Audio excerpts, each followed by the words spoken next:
Kemudian juga kami memberikan mereka kesempatan untuk mengembangkan kreativitasnya atau hobinya.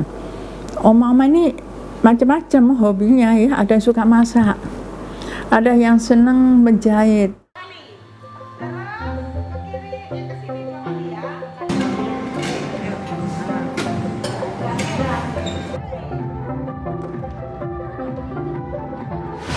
Supaya berteman, ada teman.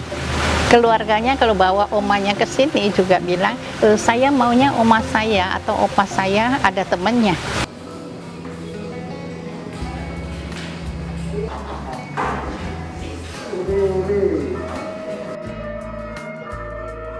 Mereka tinggal di sini tidak kemudian tercabut dari akar keluarga. Jadi kita bermitra dengan keluarga. Jadi keluarga tidak boleh nitip kemudian dia tinggal, karena memang prinsip kita tidak boleh nitip.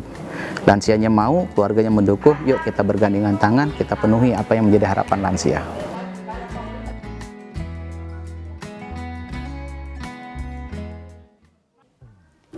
Panti Werda yang dimiliki oleh yayasan memiliki beragam ciri khas, mulai dari konsep hunian hingga konsep daycare. Inilah cerita masing-masing dari mereka yang ikut berperan di dalamnya. Fenomena yang ada di masyarakat memang banyak tipe atau jenis panti werda ya, dari mulai background latar belakang, ada yang berorientasi keagamaan tertentu atau berorientasi terhadap background agama, background budaya gitu ya. Tapi juga ada yang milik pemerintah misalnya. Nah, STW itu konsep hunian. Ya, jadi mereka seperti di rumah, tetapi mendapatkan kemudahan mengakses layanan. Hunian yang private gitu ya, karena kan konsep di STW itu kamarnya sendiri-sendiri ya.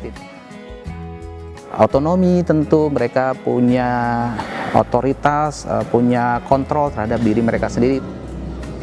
Boleh kapan aja misalnya untuk keluar untuk memenuhi kebutuhan mereka, ke mall kah, ke bank misalnya gitu. Dan ke depan model-model seperti ini masih bisa dikembangkan sebetulnya ya.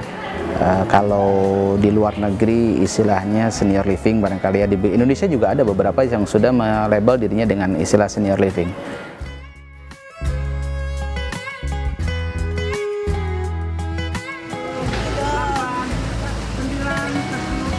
Di Jompo itu kan untuk nginap, jadi lansia itu nginap di situ. Nah, kalau daycare ini pagi datang kan, sore pulang udah sama keluarganya. Jadi hanya untuk kumpul-kumpul, berteman, bersosialisasi, ada kegiatan gitu.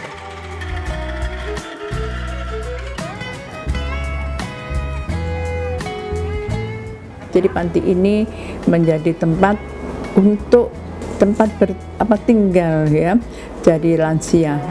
Kita memang menyiapkan tempat untuk tempat tinggal mereka, tapi mereka sebenarnya sama, nggak ada yang VIP atau apa, nggak ada.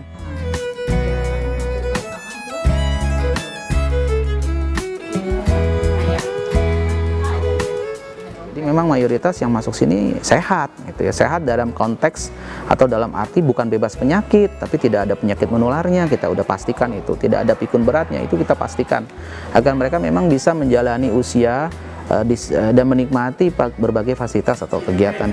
Jangan nunggu udah nggak bisa apa-apa, kasihan. Sesuai dengan namanya kan panti identik dengan rumah ya, artinya kalau rumah itu yang pertama mereka siapkan adalah tempat beristirahat ya, atau kamar tidur. Kemudian fasilitas keagamaan seperti ruang ibadah, kemudian ruang makan untuk aktivitas makan bersama, ruang menonton televisi, kemudian aktivitas fisik seperti olahraga, baik yang bersifat terbuka misalnya lapangan olahraga atau indoor dengan adanya ruang gym gitu ya. Kemudian ini yang banyak dicari oleh lansia, yaitu fasilitas pelayanan kesehatan tuh. Karena lansia rata-rata merasa semakin tua semakin tidak sehat, maka butuh bantuan dokter, perawat, atau tenaga caregiver dalam rangka membantu mengatasi masalah-masalah kesehatan mereka, termasuk ambulansi ke rumah sakit atau fasilitas pelayanan kesehatan dengan mobil atau kendaraan dan juga para pendampingnya.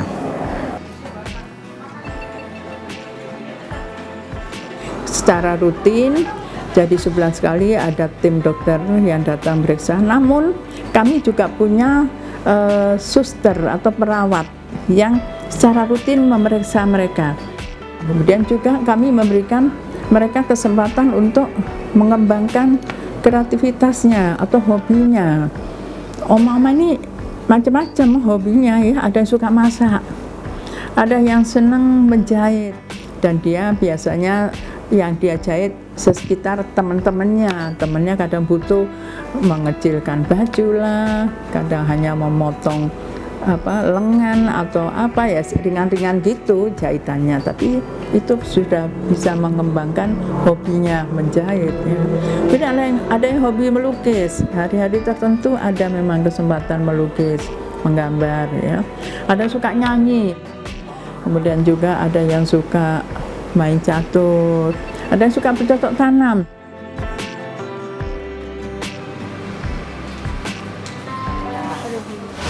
Supaya berteman, ada teman.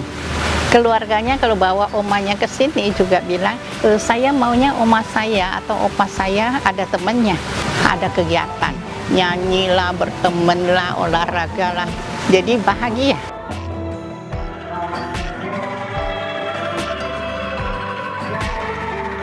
Saya sebagai caregiver, dampingi mereka kegiatan, kita menghibur mereka, kemudian kita jaga kesehatan mereka dengan berbagai kegiatan yang ada di sini gitu. Dan kita juga catat daily activity-nya untuk oma opa. Datang jam setengah 8 kita langsung cek kesehatan seperti tensi sama cek suhu. Jam setengah 9 ada senam pagi, setiap hari ada senam pagi, itu wajib. Kemudian setelah senam pagi nanti jam 9-nya kita tea break pagi. Kita ada jemur, kan jemur bagus sekali nih. Setelah itu jam 10-nya kita masuk lagi, ada sedikit stretching. Setelah itu setelah stretching kita masuk ke kelas musik, menyanyi, menari, bermain musik, angklung, kelas ilmu pengetahuan, ada kelas game.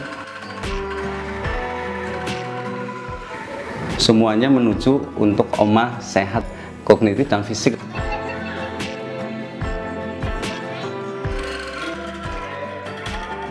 Nah, karena kita udah belajar nih dari para lansia di sini gitu.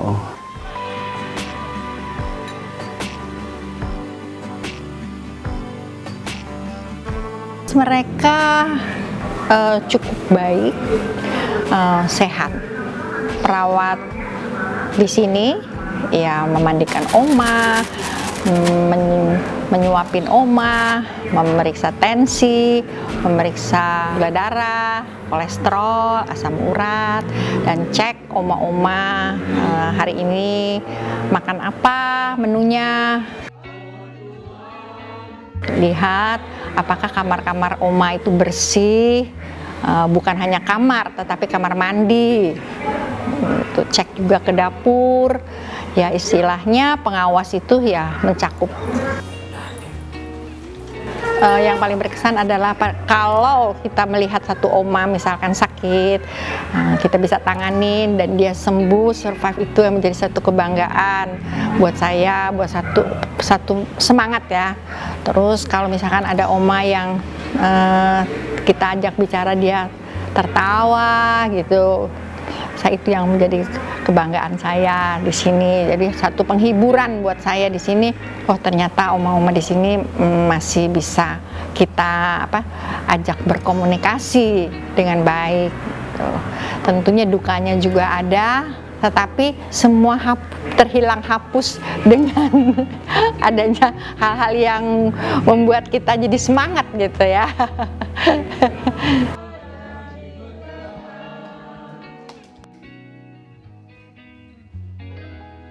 Perawat kan 24 jam standby ya. Kita ada 2 dokter, dokter umum dan dokter spesialis kejiwaan.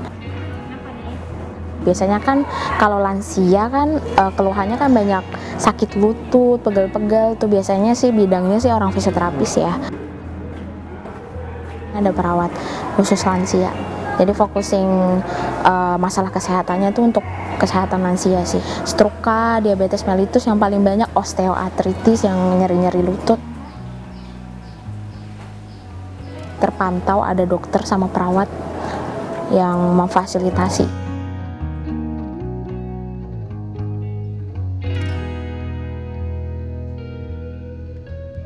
Intinya sih apa ya baiknya ya, merawat lansia itu seperti kayak kita merawat orang tua kita aja sih ya.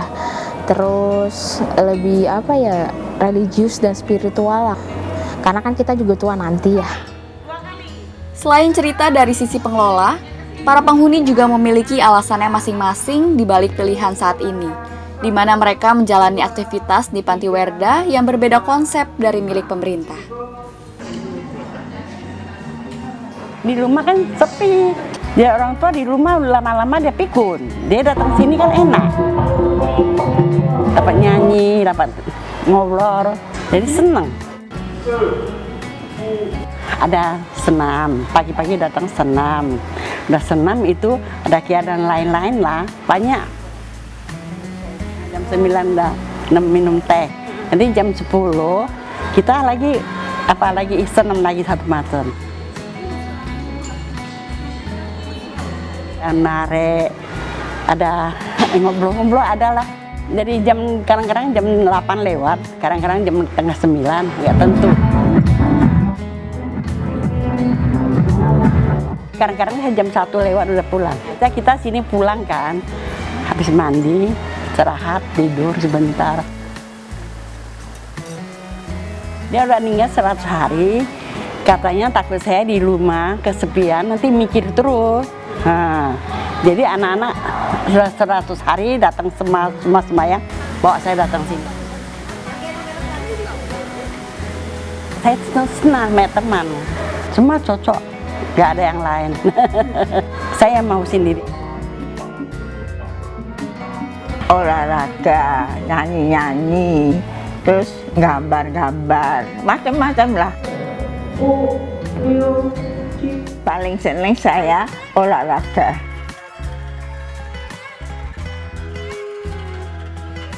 Anaknya ngarang, "Mam, itu sekolah buat orang tua-tua." Ya, memang saya seneng bergaul sama orang. Dari sekolah ini paling saya seneng.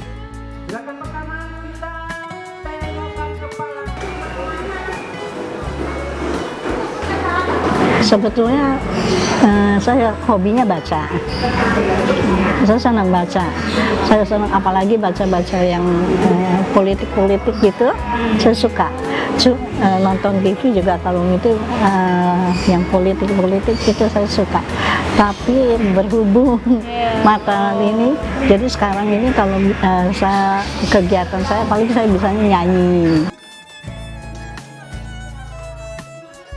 Jadi kalau pagi-pagi tuh ambil sarapan, udah mandi sarapan tuh berjemur. Nah, sambil berjemur aja, kalau nggak jalan-jalan di tempat, kayak gitu. Ya ngobrolin apa ya, biasanya zaman dulu lah apa gitu kan. Saya kan nggak berkeluarga. Di sini kan banyak teman-teman.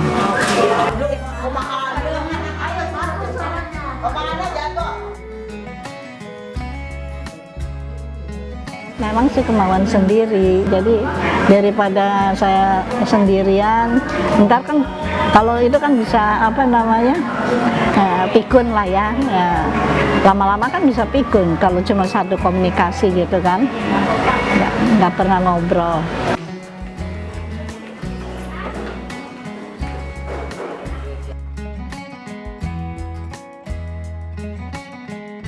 Saya latar belakang dari pelaut. Saya kalau kerja udah di mana-mana ya di timber udah, di rig sudah, di sailor udah. Kesehatan ya bagus lah, cuman itu aja saya pernah stroke kan kaki. nggak bayar. Kalau bapak Sini semua dipenuhin gitu, kayak makan, obat-obatan, vitamin, jadi kami dikasih, kadang juga hadiah-hadiah dari itu. Oh, ibadah ada seminggu sekali, olahraga pagi, jemur. Ya ngobrol keadaan di sini aja, apa masalah makan, soal apa gitu. Ya karena kami bisa berkomunikasi dengan sesama kami gitu, orang-orang tua gitu. Saling membuka pengalaman masing-masing, dulu kenapa kerja di mana, apa di mana gitu.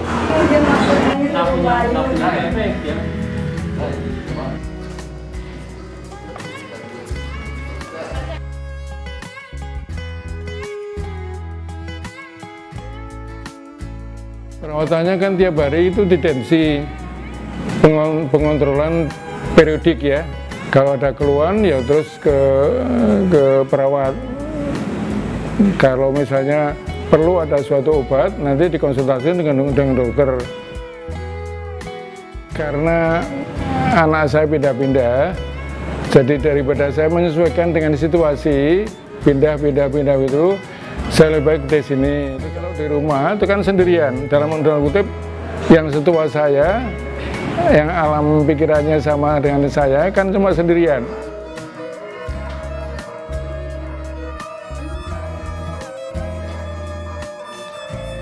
Kebutuhan ya, tanpa harus berjalan jauh menggunakan kendaraan, mereka bisa dapat misalnya seorang dokter untuk konsultasi, perawat untuk konsultasi, atau mendapatkan advice dalam rangka mengatasi masalah kesehatan mereka, social worker tempat mereka bisa curhat. Padahal ketemu anak kalau di rumah belum tentu setiap hari, karena anak pagi sudah berangkat, sore baru pulang, berangkat mamahnya masih sibuk dengan urusan apa, kemudian pulang mamahnya sudah harus istirahat gitu ya, omanya harus istirahat.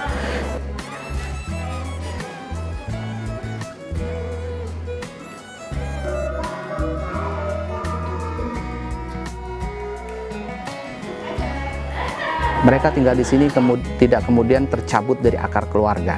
Jadi kita bermitra dengan keluarga. Jadi keluarga tidak boleh nitip kemudian dia tinggal, karena memang prinsip kita tidak boleh nitip. Lansianya mau, keluarganya mendukung, yuk kita bergandengan tangan, kita penuhi apa yang menjadi harapan lansia. Impian kami itu juga gitu, walaupun dia sudah tua, tetapi kita ingin menjadikan mereka di hari tuanya ini happy, ya, bahagia, sejahtera, aman. Itu yang ingin kita ciptakan.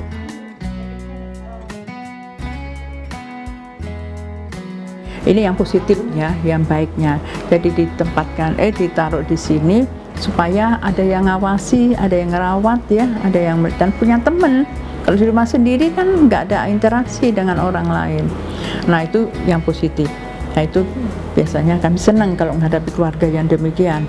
Dan mereka ini keluarga yang bertanggung jawab. Mereka ini yang seperti ini yang masih rutin saya katakan tadi, kadang datang nengokin, sekedar ketemu atau bawa ngirimi makanan aja. Dengan dikirimi sesuatu dari keluarganya, anaknya tuh omong-omong udah senang loh, merasa dia diperhatiin, diingat, oh masih ingat sama aku gitu.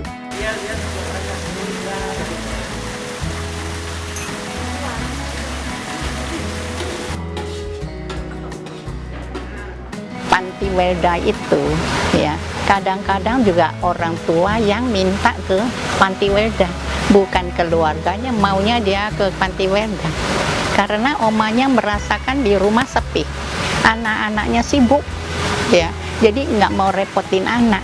Ada juga sebagian yang anak antar orang tuanya ke panti jompo. Nah, jadi pandangannya juga beda-beda ya.